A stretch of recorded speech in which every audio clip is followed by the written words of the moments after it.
As one of the older families in Star Citizen, the Freelancer series tends not to feature in the shiny new adverts or get a lot of attention whenever the next big thing comes along. But ignore the Freelancer MIS at your peril. This variant of the mainstream MISC ship suggests that perhaps you don't need quite so much cargo storage, but instead you might consider using some of that valuable space to store missiles.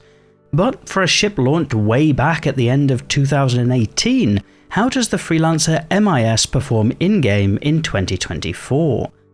I'm Forrester, and in this video we'll explore the answer to that question by reviewing the currently flyable Freelancer MIS, which is described on the Star Citizen website as a gunship.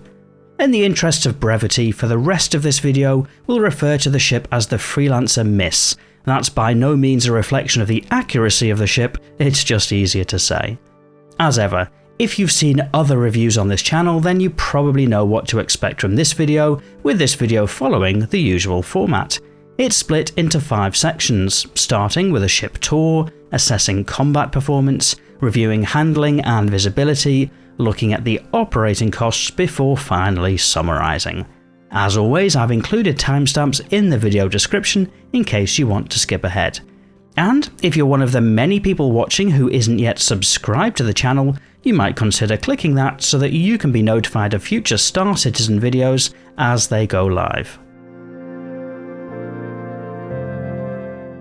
And we'll start the tour of the Freelancer MIS by approaching from the rear. Opening the door deploys a cargo-style ramp which takes up into the rearmost cargo bay, used for storing box crates or small ground vehicles. It's a very thin walkway on either side, which can get a bit tight. Right at the back of the ship on the top is access to the rearmost turret. Calling the turret brings the chair down, which takes you up into the turret itself. Sadly, this isn't the best use of space because it means you're ordinarily going to have this space open rather than available for use for cargo.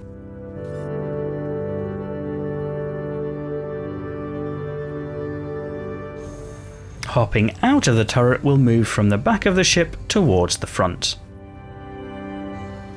It's a very tight squeeze past the cargo boxes, but moving ahead brings you to the next section. This is used for missile storage.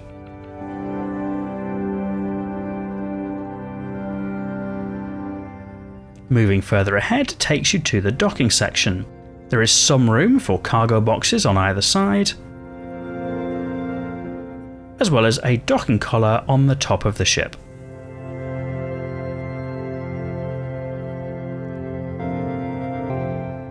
Moving further forward takes you into the habitation area.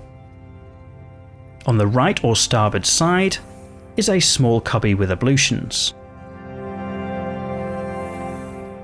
On the left or port side is a small kitchen area.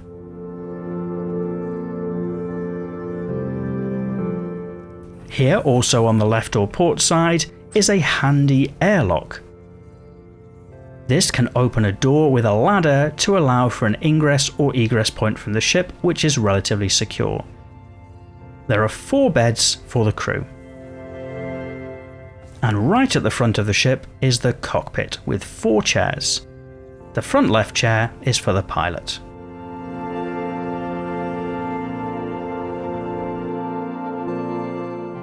The pilot aboard the Freelancer MIS operates 4 size 3 weapons, by default M5A laser cannons, that are strapped to 2 pseudo-turrets on the cheeks of the ship.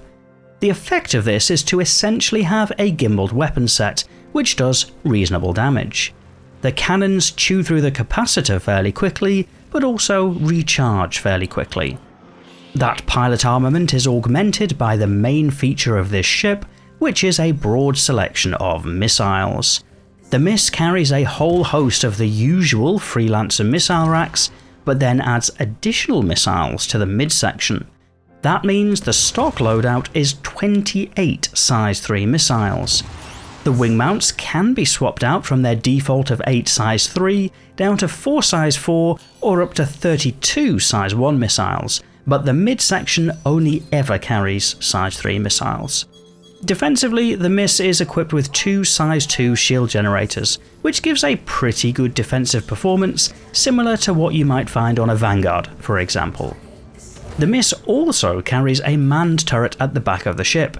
It can be a bit awkward to get to, especially if you're carrying cargo or a rover, but with 2 size 2 weapons equipped, can add a fair amount of firepower to the MIS, and critically, give better coverage against smaller ships potentially getting behind you. That said, the turret is only at the top of the ship, so in PvP scenarios players will still be able to lock in to a blind spot. Altogether, the combat performance of the MIS is pretty good, certainly helped a great deal by the considerable missile armament aboard. Against smaller sized targets, the MIS is a potent threat, but being a little on the bulky side can struggle to keep guns on target against some of those smaller fighters.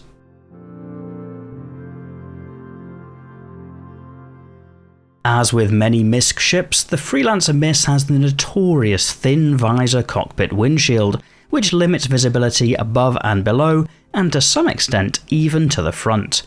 There are some small windows on the top of the ship, but generally visibility isn't great. That said, you get used to it fairly quickly, and flight maneuvers like landing the ship aren't as bad as you might think, owing to the cockpit being positioned right at the front of the ship. In terms of handling, the Freelancer is one of those medium-sized ships, not as nimble as the light fighters, and that does show. That's not to say that the ship is slow, with the MIS offering a comfortable 154 meters per second SCM speed and topping out at 1005 meters per second in favourable conditions. But at those speeds, it'll slide through turns and does feel somewhat bulky. That said, once you're used to the visibility, it's a ship that's relatively easy to fly. The stock quantum drive is military spec, which gives the MIS pretty good speed and plenty of range across the Stanton system.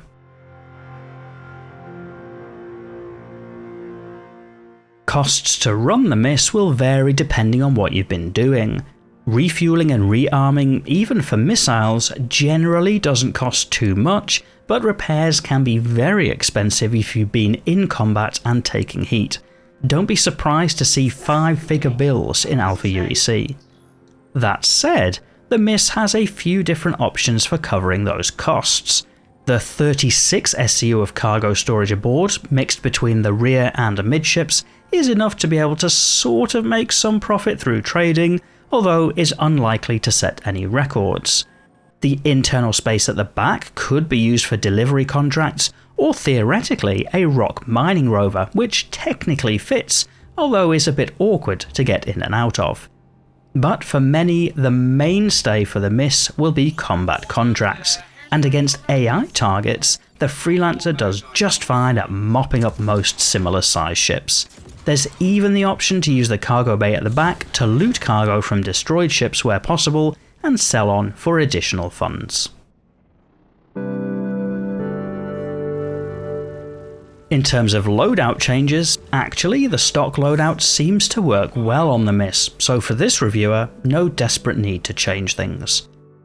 Although the design is an older one, there's a lot to like about the Freelancer MIS. For example, the option to enter via the rear ramp, or alternatively via the ladder on the port side of the ship, is a huge quality of life feature, giving a secure entry point which is sorely missing on ships like the Crusader lineup.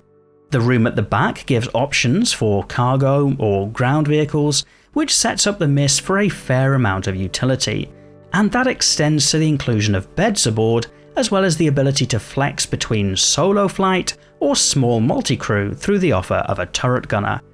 That said, with seats for up to 4 aboard, there really aren't likely to be many situations that would make use of quite so many people. There are naturally some other drawbacks as well, however. The respawn timer at 15 minutes is not the quickest if something goes wrong, and the 36 SCU of storage, while somewhat useful, doesn't really compare to the other offerings like the Freelancer Max, which has more than 3 times as much.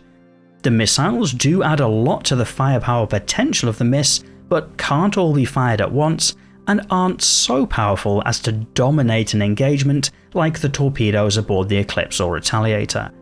On board, The Freelancer looks okay, it's functional, but it does feel a bit dated when compared to some of the modern designs, perhaps in need of a bit of a refresh. And that brings us to the price. At 2.5 million Alpha UEC, or $165 for real-world cash, the MIS is quite expensive. You do get some utility for that, particularly leaning towards the combat side of things, with the option to switch between effective solo flight and also tasks for a second player. Compared to a ship like the Cutlass Black, the MIS compares fairly well, but then again, the Cutlass is cheaper. But the Constellation Andromeda is only 1 million Alpha UEC more expensive, and kinda does everything the MIS does and then a bit more. Those interested in the Freelancer MIS are likely to be those who are enticed by the versatility of the platform, partly leaning towards the combat side of things, but not so much as to warrant getting a pure combat ship, but also being a little more wallet conscious than some of the bigger offerings, which all seems a very niche market. But do you agree? As one of the older ships, I'll be interested to read your thoughts on the Freelancer MIS in the video comments. If you enjoyed this video, you might press the like button to help me understand what videos to make more of in future, and if you're not yet subscribed to the channel, you might like to do that too, so that YouTube knows to show you more videos like this in future. But otherwise, and as always, thank you for watching.